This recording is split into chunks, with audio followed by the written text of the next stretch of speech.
You think saving humanity from a global pandemic required a physical sample of the virus? It didn't.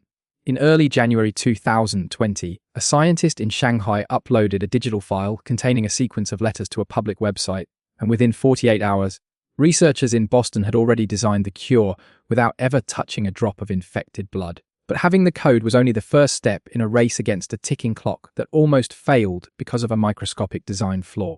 The story began in December 2019 when patients in Wuhan started dying from a mysterious lung illness. A local laboratory received a lung fluid sample from one of the patients and put it inside a high-throughput sequencing machine. Yong-Zhen Zhang led the team that worked for 40 hours straight to map the exact genetic structure of the pathogen.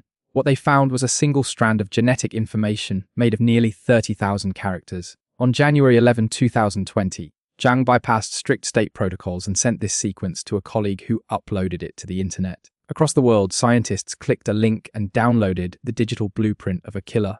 Among those downloading the file was a team in Massachusetts that specialized in a technology called messenger RNA, or mRNA. For over 20 years, people believed mRNA was too unstable to ever be useful. To understand why, you have to look at how cells build proteins. Your DNA is like a giant library of master blueprints locked inside the cellular nucleus. DNA stays locked away safely, while cells make a temporary photocopy of the instructions to carry out the work. Cells call this temporary photocopy mRNA. This photocopy travels to the cell's factory where it gets read and then naturally self-destructs. That makes it a disposable message. Theoretically, if you could write your own custom message, you could instruct a cell to build absolutely any protein you wanted. Target proteins for the new vaccine were the spikes that cover the surface of the virus. These spikes are what the virus uses to lock onto human cells and force their way inside. If you could train the immune system to recognize the spike, you could block the infection. However, there was a major catch. Coronaviruses have spikes that act like spring-loaded traps. Normally, the spike sits in a metastable prefusion shape, waiting to trigger and fuse with a cell. Once it triggers, it collapses into a completely different post-fusion shape. Without a physical modification, any engineered spike protein would instantly collapse. Antibodies built against the collapsed shape would leave the body totally defenseless against the active virus. Years earlier, two researchers named Barney Graham and Jason McClellan had faced this exact hurdle while studying a different coronavirus. They discovered that replacing two specific amino acids in the spike protein with a rigid molecule called proline locks the structure in place. Locking the spike in its profusion shape allows the immune system to study the threat in its active state. Armed with the digital genome, the Massachusetts team applied this 2-proline modification to the viral sequence, finishing the design in just 48 hours. Designing the perfect genetic recipe solved the shape problem. Delivery remained the final, massive obstacle. Crucially, this is where the entire project almost collapsed. Human bodies are incredibly hostile to raw mRNA. As soon as foreign mRNA enters your bloodstream, protective enzymes shred it to pieces.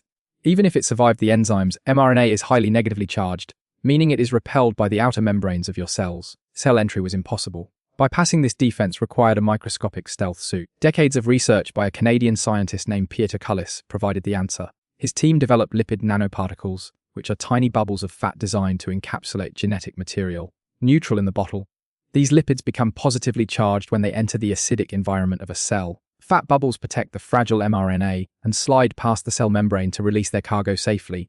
Destruction of the vaccine would occur in seconds without this fatty shield. Having a working recipe and a delivery vehicle meant nothing without proof of safety. Developing a vaccine usually takes 10 to 15 years. Public skepticism grew because the timeline was compressed into 10 months. Rather than skipping safety trials, researchers collapsed the timeline by running them in parallel. Financial risks were assumed at an unprecedented scale. Pharmaceutical companies normally wait for Phase 1 trials to finish completely before spending money on Phase 2. Next, they wait for Phase 2 to succeed before starting Phase 3. Production lines are usually built only after full regulatory approval. During 2020, governments and companies poured billions of dollars into running all these steps at the same time. Millions of doses were manufactured before anyone knew if the vaccine actually worked. Phase 3 trials eventually launched with over 30,000 volunteers, proving the design was highly effective.